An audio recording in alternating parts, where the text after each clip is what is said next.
Marvel cinematic universe में Ant-Man को Avenger end game के बाद ही पॉपुलैरिटी मिली। इसके पहले एंटमैन की 2 मूवीज आ चुकी थी, पर ये कैरेक्टर फेमस हुआ एंड गेम के टाइम ट्रेवल इवेंट के बाद। और आज मैं यहाँ एक्सप्लेन करने वाला हूँ 2015 की एंटमैन की फर्स्ट मूवी। कहानी की शुरुआत होती है 1989 में SHIE के हेडक्वार्टर्स में, जहाँ डॉक्टर स्टार्क और डॉक्टर हैंक फिल्म के बीच में बहस शुरू होती है, जिसमें डॉक्टर हैंक फिल्म पार्टिकल चुराने का आरोप डॉक्टर स्टार्क के ऊपर लगाते हैं। ये फिल्म पार्टिकल डॉक्टर हैंक ने बनाए हुए होते हैं, जिसकी मदद से कोई भी ह्यूमन छोटा या बड़ा हो सकता है, और कहानी की सारी स्टोरी इन्हीं फिल्म पार्टिकल के आसपास घूमती है। अगले सीन में हमें जेल के अंदर एक फाइट दिखाई जाती है, जिसमें हमारा हीरो स्कॉट लैंग फाइट कर रहा होता है। जी हाँ, स्कॉट ही आगे चलकर एंटमैन बनने वाला है। स्कॉट को जेल से लेने के लिए उसका एक बेस्ट फ्रेंड लुइस आता है। रास्ते में लुइस स्कॉट को बोलता है कि उसने एक टीम बनाई है और स्कॉट को उसे ज्वाइन करने के लिए कहता है, पर स्कॉट मना कर देता है क्योंकि उसे अब कोई गैर कानूनी काम नहीं करने होते हैं और उसे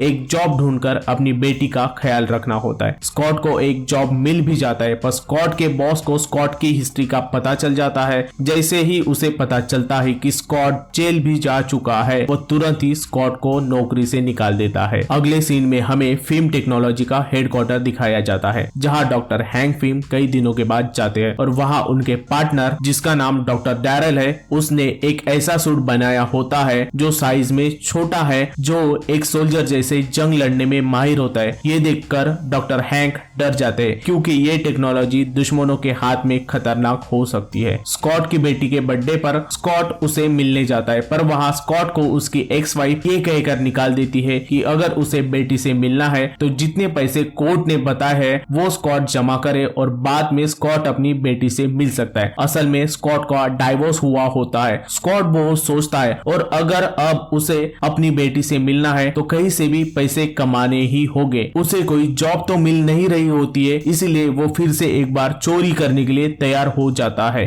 चोरी करने के लिए वो एक पुराने घर में जाता है, जो कि डॉक्टर हैंक फिंग का घर होता है। वहां तिजोरी खोलने पर उसे वहां एक सूट मिलता है। जी हाँ, एक सूट। स्कॉट चुराना चाहता है पैसे, पर वो उसे मिलते ही नहीं। इसी बीच अगले सीन में हमें डॉक्टर डैरल जिंदा जानवरों को छोटा करने वाले एक्सपेरिमेंट पे काम करते हुए दिखाए जाते हैं। वही घर पर स्कॉट चुराया हुआ सूट पहन लेता है, जिसका बटन दबाने के बाद स्कॉट एकदम छोटा हो जाता है। अब स्कॉट को कुछ समझ में नहीं आता उसके साथ क्या हो रहा है। बीच में सूट से आवाज भी आती है जो स्कॉट से बात कर रही होती है। जैसे तैसे स्कॉट अपने आप को सूट से बड़ा करने में कामयाब हो जाता है। स्कॉट को लगता है ये सूट मुसीबत है, तो वो उसे जहां से चुराया वहां वापस रखने के लिए चाहता है, पर वहां उसे पुलिस पकड़ लेती है। और फिर जेल में स्कॉट से मिलने डॉक्टर हैंक फिंग आते हैं। उनका आवाज सुनकर स्कॉट समझ जाता है कि सूट में से जो आवाज आ रही थी वो डॉक्टर हैंक की थी। फिर हैंक स्कॉट को जेल से बाहर निकलने में मदद करते हैं और उस वक्त स्कॉट पहली बार किसी पंख लगे चींटी पे सवार होता है। ये सब स्कॉट के लिए पहली बार होने की वजह से स्कॉट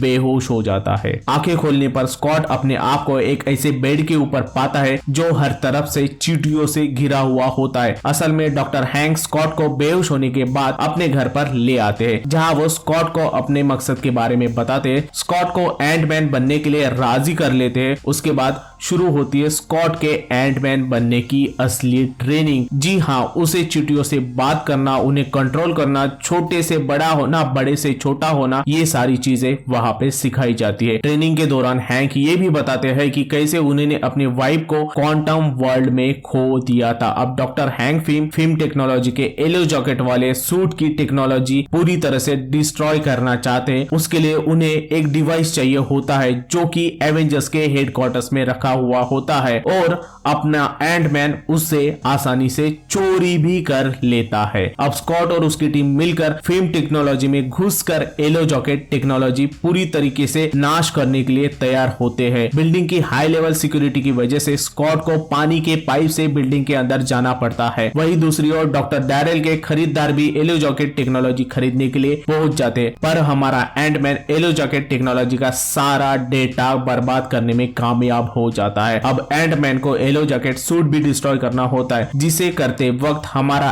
एंटमैन पकड़ा जाता है। पर एंटमैन को पकड़ना इतना आसान नहीं। वो वहां से छूटकर बाकी लोगों की धुलाई करता है और इसी बीच में डॉक्टर हैंक को गोली लग जाती है। अब हमारी मूवी पहुंचती है क्लाइमैक्स की तरफ, जहां डॉक्टर डैरेल का येलो जैकेट और हमारे एंटमैन के बीच में एक घमासान युद्ध होता है, जिसे ऑब्वियसली हमारा एंटमैन जीत जाता है। पर इसी के बीच में एंटमैन खुद को एटम से भी छोटा कर लेता है और क्वांटम वर्ल्ड में पहुंच जाता है और वहां से सक्सेसफुली बाहर भी आ जाता है। आखिरी सीन में डॉक्टर हैंक एकदम ठीक ठाक दिखाई देते हैं और स्कॉट से पूछताछ करते हैं कि क्या स्कॉट ने डॉक्टर हैंक की बीवी को क्वांटम वर्ल्ड में देखा है, जिस पर स्कॉट कहता है नहीं, उसे कुछ याद नहीं। और डॉक्टर हैंक सोचने लगते हैं कि अगर स्कॉट क्वांटम वर्ल्ड से वापस आ सकता है तो हो सकता है उनकी बीवी भी वहां से वापस आ सकती है। और इसी नोट पे मूवी एंड हो जाती है। सेकंड पार्ट में डॉक्टर हैंक अपनी वाइफ को बचाने के लिए निकलेंगे क्वांटम वर्ल्ड में एंटमैन के साथ।